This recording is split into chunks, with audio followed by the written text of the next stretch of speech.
Good morning, everybody, and welcome to the Rangers Review morning briefing for Tuesday, the 7th of November. I'm Derek Clark, and I'm joined by a full squad this morning. Delighted to say, first of all, Chris Jack joins us. How are we getting on, Chris?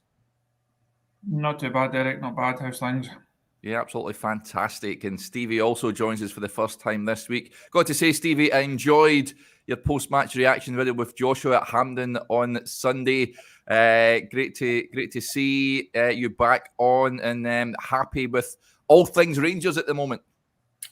Yeah, certainly enthusiastic by what I'm seeing, that's for sure. So Sunday made a quite pleasant change, just following on from Wednesday night. So yeah, it was good. Enjoyed it. Thought we were decent on Sunday as well. So yeah, it was a good day out, and enjoyed it. As I said, it's always nice when Rangers win, but not only are we getting the result, I'm starting to see things that are very positive. So I enjoyed it a lot. So yeah.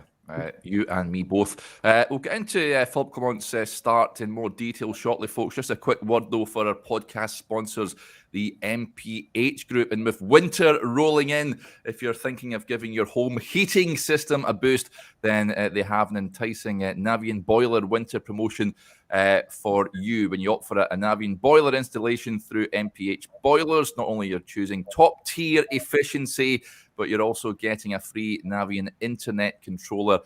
Little gadget can crank up your boiler's efficiency to an impressive 98%, I'm told. And they also say they're covering the first year's service free with no added costs as well. So there you go, folks. An absolutely sensational offer. They offer flexible finance options, so you can gear up for the chill and consider making a smart move with MPH and Navian. The all-important links are in the description below.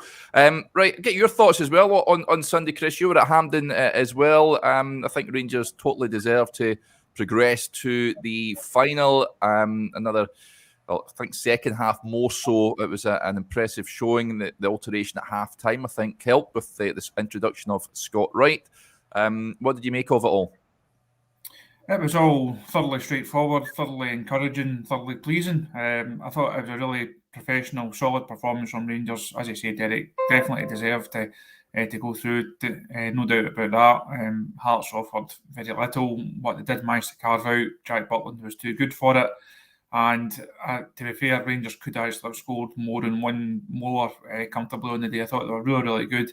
It keeps the momentum ticking over, and there's now a real kind of feel-good factor amongst the support.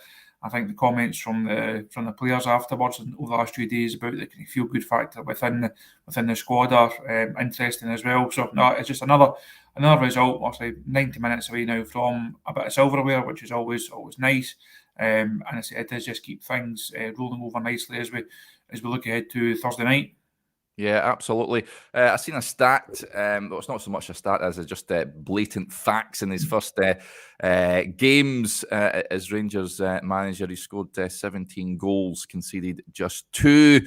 And just looking at the expected goals per game as well, around 3.4 per game under Clement. Under Beale, of course, it was far less, I think 1.6 in his last 5 before he departed. You can correct me if I'm wrong, folks. But Stevie, he's getting a tune of underperforming players that Michael Beale just failed to do so under his tenure.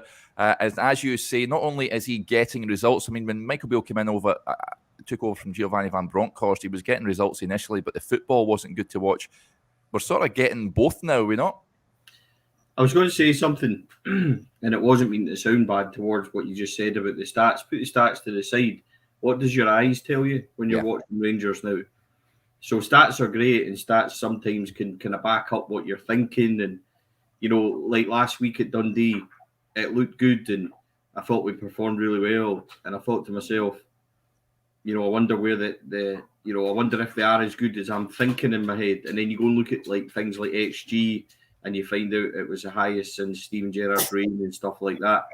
And that helps you sort of formulate in your mind that, I am thinking the right things, and I am thinking that we are heading in the right direction. But as I said, see aside of the actual, you know, stats and push all that to the side, we're playing some good stuff. Yeah. It looks like we're well set up, Derek. And I wrote a piece yesterday for 4 lads and basically said that, you know, it was the simple things that we haven't been doing, we now seem to be doing quite well. And it sounds silly, but we actually look like we're well organised. You can see the formation there completely. And in the second half, especially when they triggered the press, you could see how they wanted it to work. And you could see when they wanted to move. And Scott Wright came on, and Scott Wright, I don't think he added width as such, but it was a direct running and being able to excuse me. Oh, sorry, it's because I mentioned Scott Wright.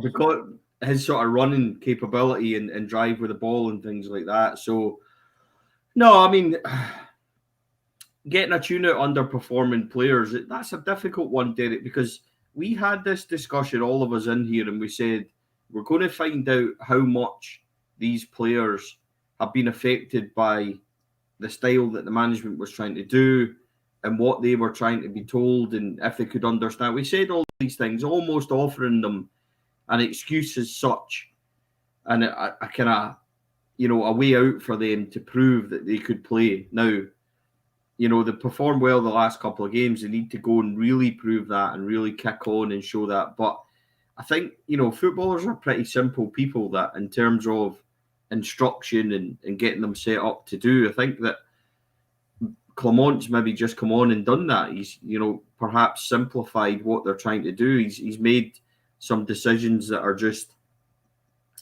obvious, like with our setup and things like that. It's not a surprise, Derek, that if you play people in their proper positions, they're going to look more comfortable. I mean, I think that's just obvious. Yeah. In the first half on Saturday, I was with the boys obviously on Sunday, and the boys will know, Chris will tell you, that I thought that Scott Wright was really hard done by to be dropped on Sunday. And the reason why is, and I said this to Chris before, I said, look, I don't think he's the greatest player in the world. I like him, but I don't think Cantwell suits playing the right-hand side. If he's on the left cutting in, I kind of understand it a wee bit more. But Scott Wright in his natural position, I thought it helped us look naturally better on Wednesday night against Dundee. And I just felt that when he came on at half-time on Sunday, we looked and felt naturally better. So, Chris will say to you, that's not a hindsight thing. We had this discussion beforehand. So, I just think, things like that, and maybe he's brave enough to admit that he did make a mistake by kind of switching and bringing Cantwell back in. I thought Cantwell did okay, but he never really looked comfortable. I think Cantwell's got to be a 10. I think he has to play as a 10, and I understand why Lammers is in at the moment. I get that. Even if I don't fully agree with it, I get it. I understand why he's there. If you score a goal at Dundee and then produce an assist like he did and then drop him on the back of kind of form that he's had, I think that sends kind of mixed messages. So Cantwell needs to find his feet a wee bit as well. So I think that what Clement's done is just made it simpler for us to play better, if that makes sense. Yes. And he's produced the combinations and the press and things like that are a wee bit more advanced, but just get a proper setup, a proper structure, and I think that's what he's done. The amount of times I said to Chris and Joshua on Sunday, looking at it from where we were, our vantage point was good. You could see a proper structure, a proper formation, a proper setup, and I like that. Is that for you, Chris? Your piece on the website, yes, it's a good read, folks. Do go and check it out. We discuss Clement and sort of full-time scenes, and I loved his comments afterwards where he was asked about the final to look forward to, and he says he's not looking that far ahead. He's only looking to Thursday night. He's a refresh.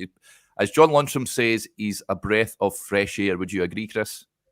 I certainly would, and I say that piece that I focused on how the manager dealt with minutes after the final whistle, and especially how he dealt with the press conference. I don't think it was a surprise, because if you look at what he said pre-match on Friday, it was very much a case of, yes, we're doing quite well, but let's nobody get ahead of ourselves. There's a long way to go. He speaks about this story that he's building, and he does just seem to have the right kind of character and right kind of mentality for the Rangers job. Now, of course, it's still early, and all these conversations that we have come the end of the season, it could mean nothing, because we might still not win the league and might still not win anything. But I think people are without going way over the top, people are right and people are quite entitled to have a bit of encouragement, because what we have seen so far has been good. Now, the bar was set very low, obviously, at the start of the season, but he has come in and made a real impact. You can tell that by the comments from the squad that he's made a real impact. As Stevie said, you can see it with your own eyes now. You don't need the stats, the numbers to back it up. You can just tell by watching Rangers they're a very different side now than they were 6 weeks ago. And there's a lot more hope amongst the fan base now than there was 6 weeks ago. And that's because what they're seeing is players playing in their proper positions, it's players who have raised their game, it's players who the manager is able to be able to get something different out of. So there's definitely encouraging signs there. But I think one of the main things from him is that he's not, if anyone's going to get ahead of themselves, it's certainly not going to be him. Leon Balogun mentioned post-match about this guy's standards and the drive that he's got. That's clearly feeding into the squad as well. So I think there's a lot to like so far, a lot to be encouraged about so far. But as we all know, it's just about keeping it going. That's a Thursday huge game. If you're going to take care of that, take care of a potentially tricky one at the weekend, then go into international break, everyone's got a bit of feel-good factor, and what a difference that would make from just a couple of short weeks ago. Yeah, incidentally, that League Cup final, folks, will be the 17th of December, a 3 p.m. kickoff, a Sunday afternoon for that match against Aberdeen. So, yeah, certainly one to look forward to. Let's get to a few of the comments that are coming in. Just on Cantwell, a few comments. Denzel saying Cantwell should be playing 10 instead of Lammers. He's wasted out on the right and keeps drifting into the middle of the park in any case. And an interesting point as well, Andy Halliday on the radio last night talking about Cantwell. Maka says, morning guys, read Halliday's comment on the website that he thinks TC Todd Cantwell might not be fancied by Big Phil. What's your opinion on that? I'll just read you what he says, folks. He said, the Todd Cantwell one is pretty funny because it seems as if he's not fancied by Philippe Clement. I know we're very, very early in saying that, but to bring him off at halftime for tactical reasons was quite an interesting one. Stevie, I don't think it's a case of he doesn't fancy him as such, or does he? Does Andy Halliday have a point there, do you think? Yeah, no, I don't. I think that, look, it could just be as simple as the fact that maybe Philippe Clement thought he'd made a mistake with the team selection. He had cautioned. He maybe didn't like the shape of the team. Now, the point about him drifting inside is a good one. However, Tavernier's position was different in the first half on Sunday also, because Tav got really high and really wide, and we kind of shifted as like a unit. We all shifted over and he went wide. So Cantwell naturally was probably told to drift in. Now that actually worked. Cantwell got in for a header which from Jack's cross, and also that shot which Clark took wide. So I'm not sure it's a case of him not being fancied or things as well. You got to remember Cantwell's back from a pretty nasty injury as well. So I'm not sure how you can conclude from the only couple of games that he's been fit that he's not been fancied, because he's been involved in every single one of them. Yeah. So I think that's a bit of a stretch, or maybe Andy Halliday knows more than we do, but I certainly don't think that that's the case from the limited kind of knowledge that we have on it. We will find out more in the coming weeks.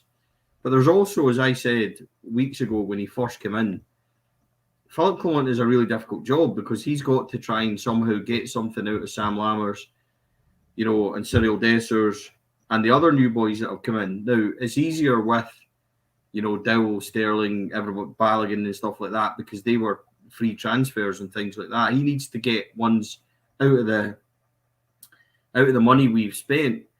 If Andy Halliday had said, I don't think he fancies Jose Cifuentes, then you could maybe say, well, he hasn't been involved much, but he's also returning from injury. So why single out Cantwell but not say it about others? It doesn't really make sense for me, Derek, to say that. So no, I don't agree with his point there, respectfully. But as I said, we'll find out in the coming weeks. I just think it's a case of, minutes maybe. Well, they're in not only is he managing minutes, but they're in a kind of fragile position with Sam Lammers. As I said, we spent a lot of money on him. He's clearly a confidence player. Only his ex-coaches have come out and said that. So if we were to dump him after a good performance like last week, then I don't really think it makes sense. So we need to be careful with that one, as well as giving Cantwell the time. And can anyone really sit and say, hold on, Todd Cantwell's played so well and deserves to be in the first team? Because, and there's been circumstances, he's been injured, he's been moved about quite a bit, but Cantwell hasn't hit the same form as he has last year. Or last season. So it's not like he can be demanding of a start in minutes and everything until he starts clicking and performing. And he needs time. Look, it's not a criticism. I love Cantwell. I think he's a cracking player, but he needs to get back up to speed as well. So I don't think it's relevant to say that the manager might not fancy him, because it doesn't really, the evidence doesn't support that. Yeah, I'm with you. I don't necessarily buy that. I think I would like to see him playing in his preferred position, which is that number 10 role, but as a job managing Sam Lammers at this moment in time as well. I would like to see him start on Thursday night. Tam Brown with the point. Could it be the fact you got a stupid yellow? I imagine discipline will be high on Phil's agenda. He did mention that after the game, Tam, that he was on a yellow card as well. I think it was good management. But when they made that substitution at half-time, Chris, what were you thinking, Scott Wright for Canwell? I don't think many would have foreseen that, or did you predict that? No, because I did say to Stevie when we saw Scott Wright going out, I just assumed it would be Lammers that would come off. But I think the managers, when he was asked about it post-match, I think his reasoning for it, I would don't think we have to read too much into it further than that. I don't think Cantwell had an outstanding 45 minutes. I thought he played okay. As Stevie said earlier on, I thought Scott Wright did make a big difference. The side does look better when there's more natural width and natural pace on that right hand side. In time, I would be surprised if Cantwell doesn't take that number 10 position and Lammers falls out the side. But while Cantwell's still working his way back up to full fitness, while he's still, I think, searching for a bit of form. And again, as Stevie outlined there, they have to try and do something with Lammers. It's not just a case of a manager comes in and bins him and we write off £3.5 million and his wages. That's never going to happen. The manager has to try and get something out of him, even if that doesn't mean he turns into a great Rangers player. He has to allow him to discover a bit of form and a bit of confidence, so then maybe somebody fancies him in January or at the end of the season if the manager decides he's not one for Rangers going forward. So I don't think it also sends the right message to the squad overall if the manager comes in and says it's a clean slate, it's a fresh sheet of paper, everyone has got a chance to impress. By the way, Sam, you've been rotten for the last 6 weeks. You're just getting bombed out the side. That doesn't bode well for anyone. So I don't think it's a massive surprise that we have seen the manager put a bit of faith in Lammers. And while Cantwell is still, as he working his way back up to the levels that we need him to be at, and I think he has to be better than what he has been this season. You will see Sam Lammers more often than not over the next couple of weeks, I think, because he will need games. The manager does need to use everyone in the squad just because of the limitations of it. If everyone's fit and everyone's firing, Sam Lammers isn't in my Rangers side right now. I can fully understand why he's in Clement. Yeah, lots of comments coming in. Let's get to a few of them. Daz is feeling great about Rangers. He says, I haven't put my blue-tinted specs back on yet, but I'm singing Butlin's song in the morning shower, so it's a start. Absolutely fantastic. What a song that is, incidentally. Yeah, fantastic stuff. Question here. I'll direct it to your good self, Chris. A few comments coming in. Craig Muir, any news on director of football role? All seems to have gone quiet, and Tam Brown with the point as well. Any truth in the director of football rumours? Sort of news over the last couple of days that the Liverpool academy manager Alex Inglethorpe has been linked with the vacancy. Where are we with that, Chris? Will be any further forward? Not that I'm aware of, but I'll try and make a couple of calls on it today and find out. Not heard anything over the last couple of weeks. Obviously, James Bisgrove addressed it the day the manager got unveiled, and James actually had to speak quite extensively on it that day. That's the last update that there seems to have been. There's names doing the rounds, names come and go, but no, it's on my agenda this week to try and get something on it. So leave it with me.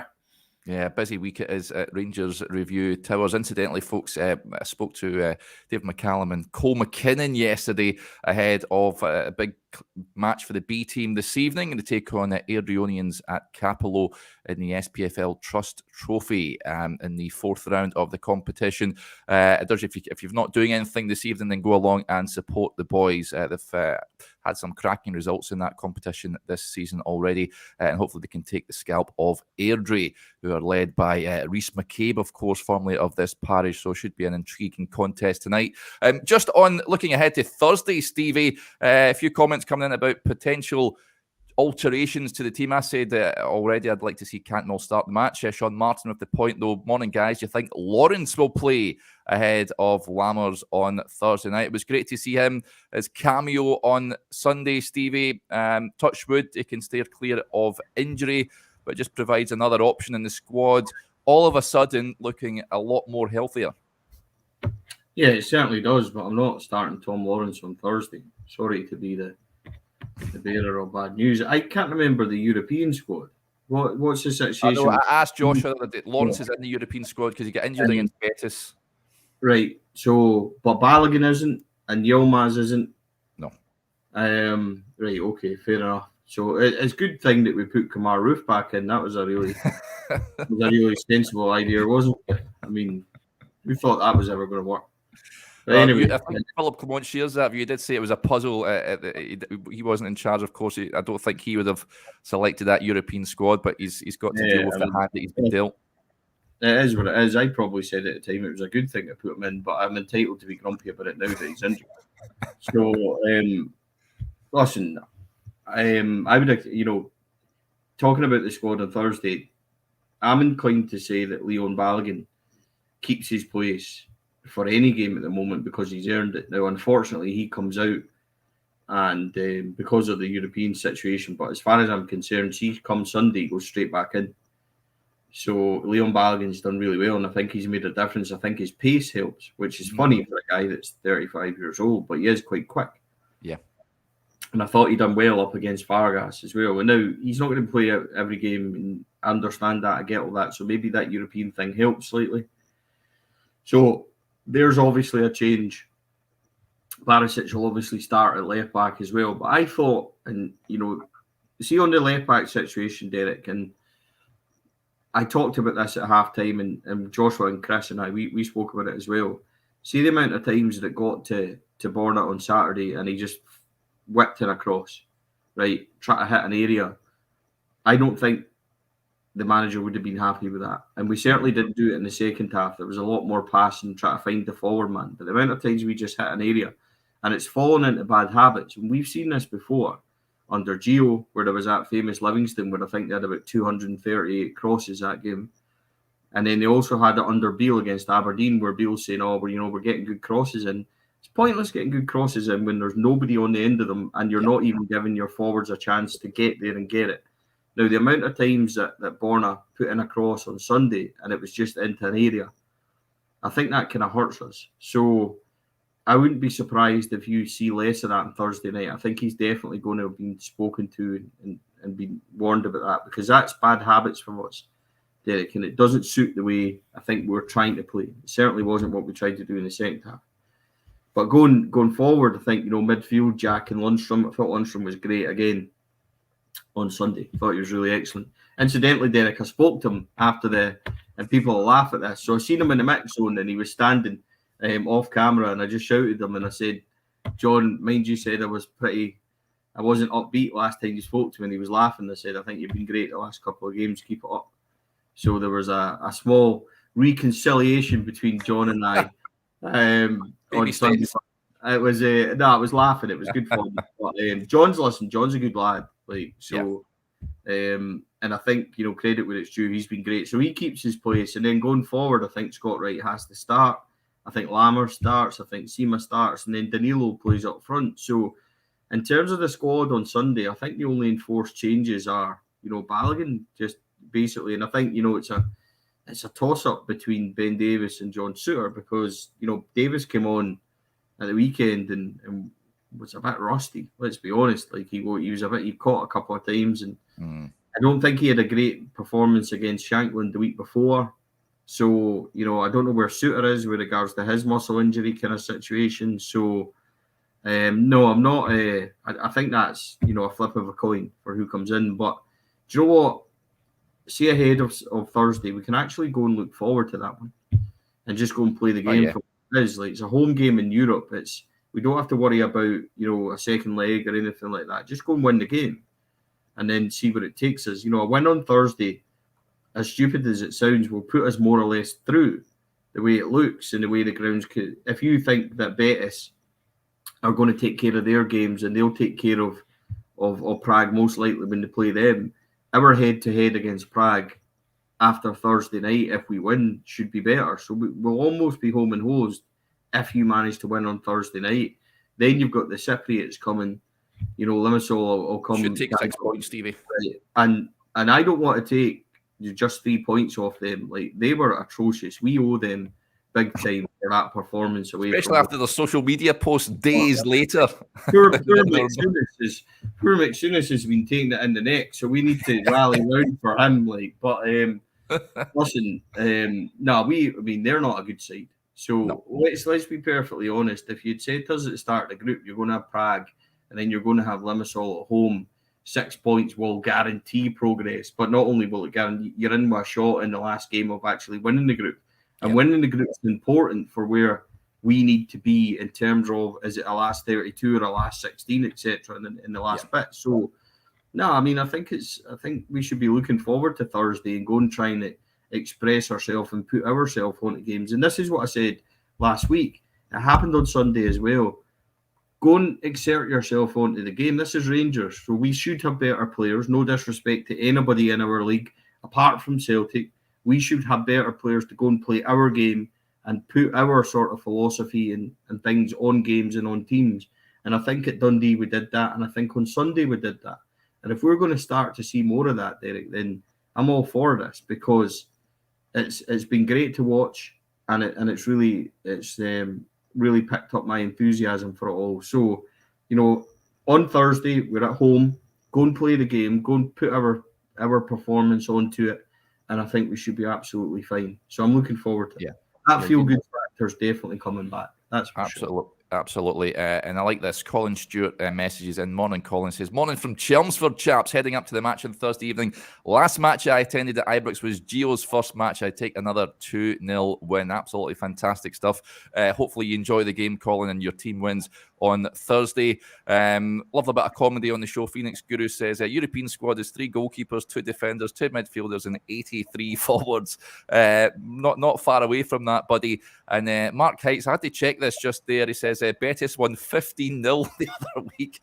I've just checked it. Not quite 15-0, but they beat Hernan Cortez in the Copa del Rey 12-1. So there you go. Not quite 15-0, but they're like a Highland League kind of level, aren't they, Derek? Because that happens in the Del Rey all the time.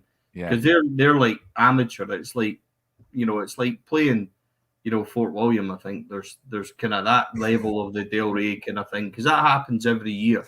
So we'll still beat Betis 3-0 away easy. So I'm not bothered about that in the slightest.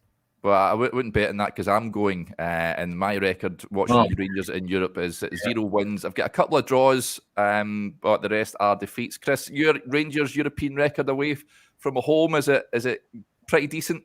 I think so. I was on every one on the way to Seville. Also, not a lot of wins in there, but managed to get the results. I was also in Cyprus a few weeks ago, but we'll just forget all about that. And as Stevie said, I think they're owed one when they come to Ibrox in a couple of weeks' time.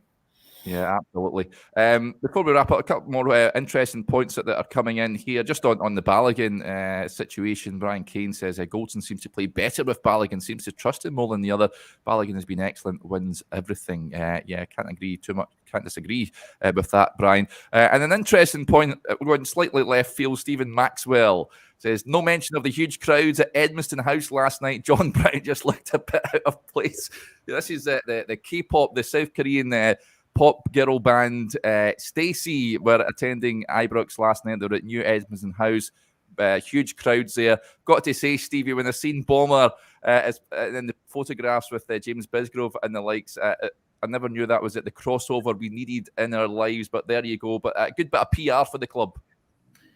Listen, see, before I get slagging the St. Phoenix boys as well for attending that, like, I'm going to be getting ribbed right into the boys as well. But listen, see, with regard to, if we're being serious, see, with regard to marketing opportunities and all that kind of nonsense, it doesn't really matter to us normal punters that kind of just want to see us winning on the park. But see, off the field, well done to the club for kind of maximising that and going after that. I mean, I didn't know anything about this. So, I mean, K-pop, like, 40 a couple of weeks ago, Derek. Like, give me the quote, rocking all over the world, Jack Butland and go and all that. That's me. Like, I like all that kind of stuff. Danilo, a wee bit of Oasis and that. That's where I am.